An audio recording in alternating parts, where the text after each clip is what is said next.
আসসালামু আলাইকুম। আমি মারুফ হাসান। আমি বর্তমানে জার্মানিতে জেনোম বায়োলজিতে পিএইচডি করছি এবং পিএইচডি শেষ পর্যায়ে আছি।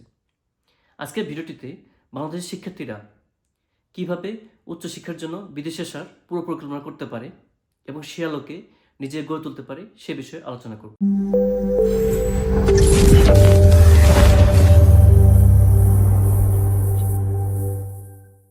আমার মতো আপনাদের অনেকেরই উচ্চশিক্ষার জন্য বিদেশে আসার স্বপ্ন থাকে, কিন্তু সেই স্বপ্ন কীভাবে পূরণ করবেন সে বিষয়ে আমাদের ধারণা অনেক সীমিত। সে লক্ষ্যে মূলত আমার এই ভিডিওটি বানানো। 2022 হিসাব অনুযায়ী বাংলাদেশে প্রায় 50,000 ছাত্র এবং ভারতের প্রায় 7,40,000 ছাত্র উচ্চশিক্ষার জন্য বিদেশে পাড়ি জমিয়েছে। অন্যদিকে 2023-এ নেপালে প্রায় 1,10,000 ছাত্র উচ্চশিক্ষার জন্য বিদেশ গমন করেছে। সুতরাং আমরা বুঝতেই পারছি উচ্চশিক্ষার জন্য বিদেশ গমনের ক্ষেত্রে আমরা কতটা পিছিয়ে। এখন প্রশ্ন হলো, উচ্চশিক্ষার জন্য বিদেশ কেন যাবেন?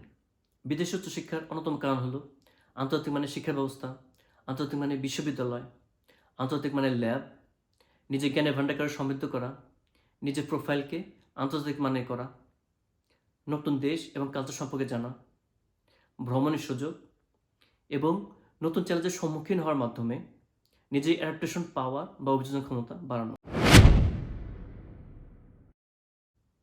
বিদেশে উচ্চশিক্ষার জন্য বাড়ানো পরিকল্পনা প্রথম ধাপ হলো লক্ষ্য ঠিক করা।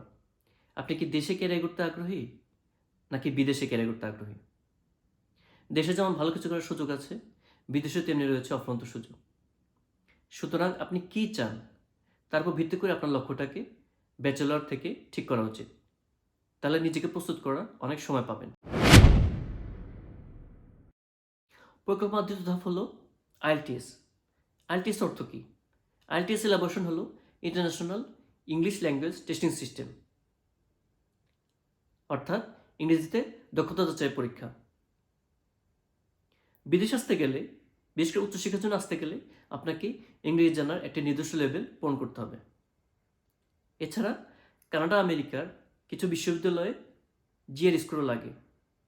জিআর কি সে বিষয়ে আমি আরেকদিন বিস্তারিত আলোচনা করব। পরিকল্পনার তৃতীয় ধাপ হলো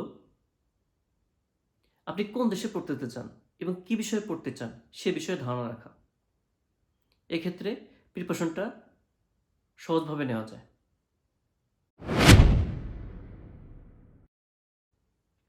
পরিকল্পনার চতুর্থ ধাপ হলো ব্যাচেলর লাইফে নিজের প্রোফাইলকে যতটুকু সম্ভব সমৃদ্ধ করার চেষ্টা করা। হতে পারে কোনো ট্রেনিং অংশগ্রহণ করা ও সার্টিফিকেট অর্জন করা। তবে এই ক্ষেত্রে আপনি বিদেশে উচ্চশিক্ষার জন্য যে সাবজেক্টে পড়তে যেতে চান সে বিষয়ে ট্রেনিং থাকাটা ভালো। এছাড়াও কিছু অনলাইন কোর্স আছে যেগুলোতে আপনি ফ্রিতে অংশগ্রহণ করতে পারেন এবং কিছু ফ্রিতে আপনি সার্টিফিকেট অর্জন করতে পারেন।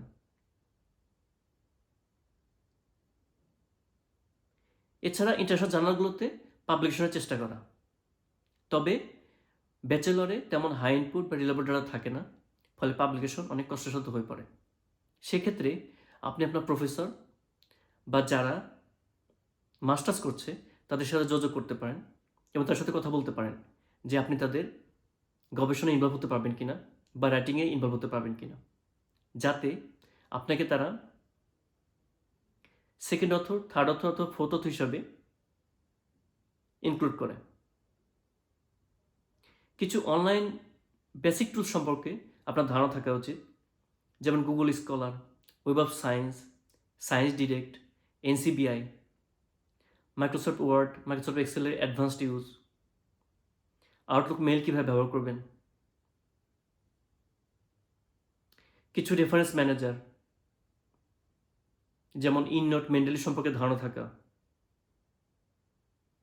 এছাড়া বায়োলজিক্যাল সায়েন্সে যারা উচ্চশিক্ষার জন্য বিদেশ আসতে চান তাদের কিছু basic laboratory regulation, basic laboratory protocol এবং বেসিক ল্যাবরেটরি ইকুইপমেন্ট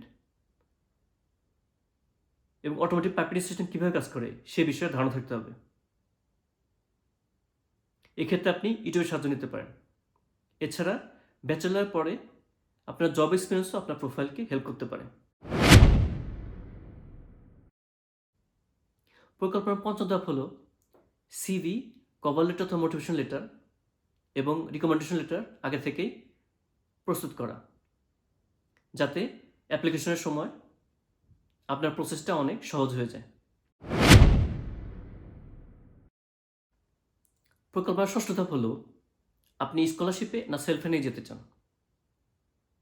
কারণ কিছু কিছু দেশে স্কলারশিপ পাওয়াটা অনেক কষ্টসাধ্য ব্যাপার।